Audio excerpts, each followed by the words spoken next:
માહોલ પેદા કરવા માંગે છે।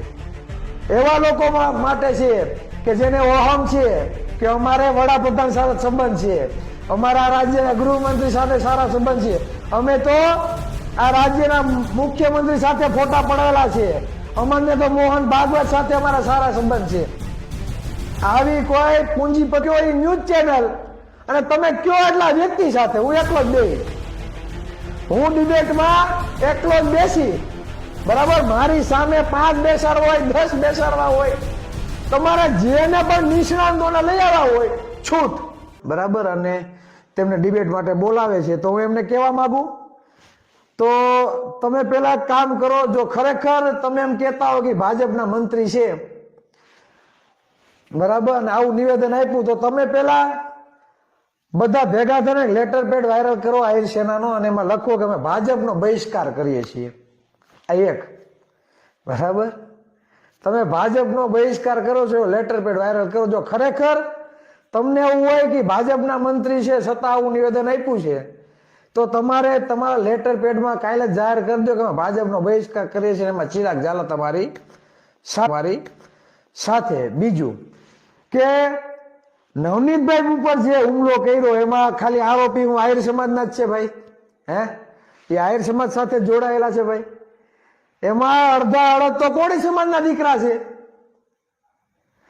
એ તો ઘટના જ્યારથી બની અત્યાર સુધીમાં એ મુદ્દો તો કોઈ લીધો જ નથી કે જેટલા 14 આરોપીઓ છે એમાં કોળી સમાજના કેટલા આરોપીઓ છે ભાઈ, કોળી સમાજમાંથી આવતા કેટલા લોકો આરોપી છે, આવું કોઈ દી વિચાર્યું?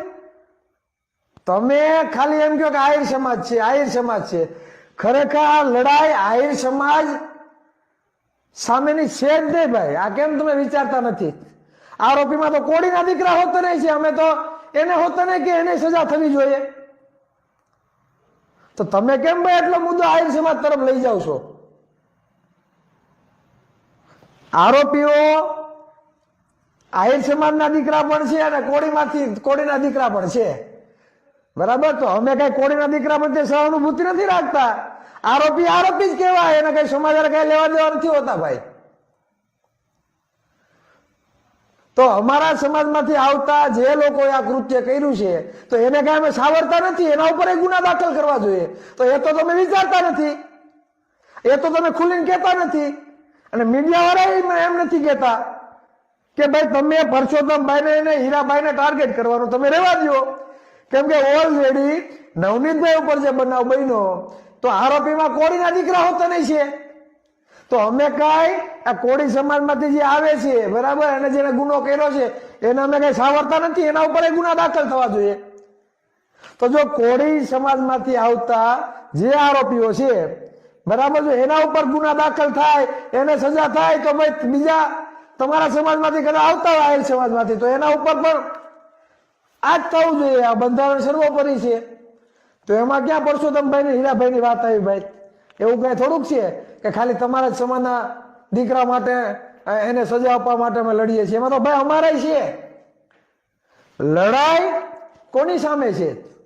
લડાઈ એવા લોકો સામે છે કે જે ડરનો માહોલ પેદા કરવા માંગે છે, એવા લોકો માટે છે કે જેને અહમ છે કે અમારે વડાપ્રધાન સાથે સંબંધ છે, અમારા રાજ્યના ગૃહમંત્રી સાથે સારા સંબંધ છે, અમે તો આ રાજ્યના મુખ્યમંત્રી સાથે ફોટા પડાવેલા છે, અમને તો મોહન ભાગવત સાથે અમારા સારા સંબંધ છે।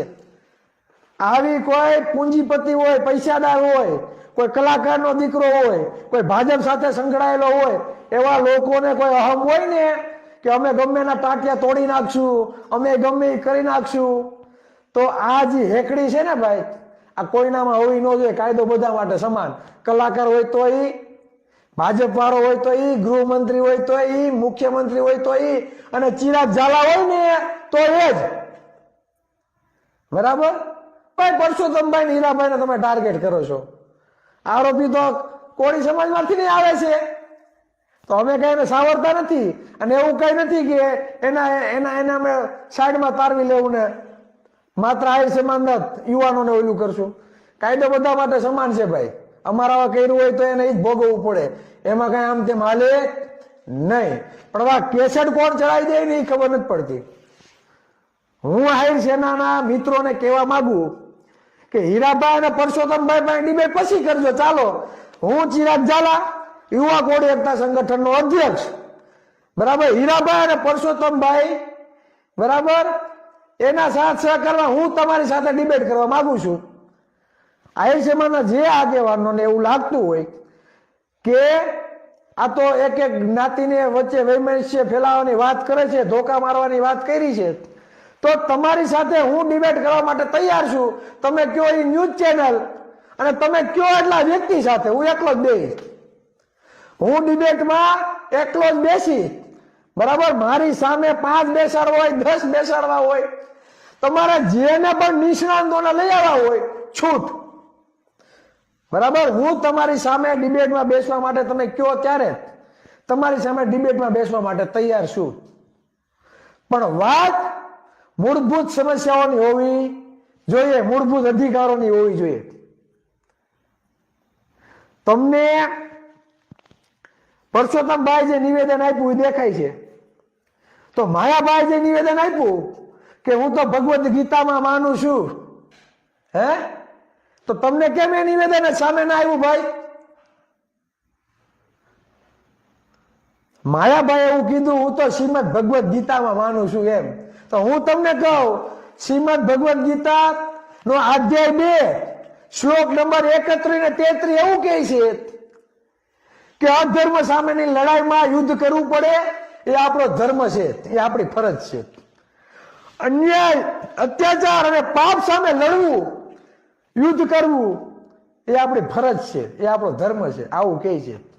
એટલે સીધો સાદો મતલબ એ કે હણે અને હળવામાં વાંધો નહીં, હણે અને હળવામાં વાંધો નહીં, બરાબર. જો એ ગીતામાં માનતા હોય, શ્રીમદ ભગવદ્ ગીતામાં માનતા હોય અને બંધારણમાં માનતા ના હોય, તો ગીતા તો એવું કહે છે, શ્રીમદ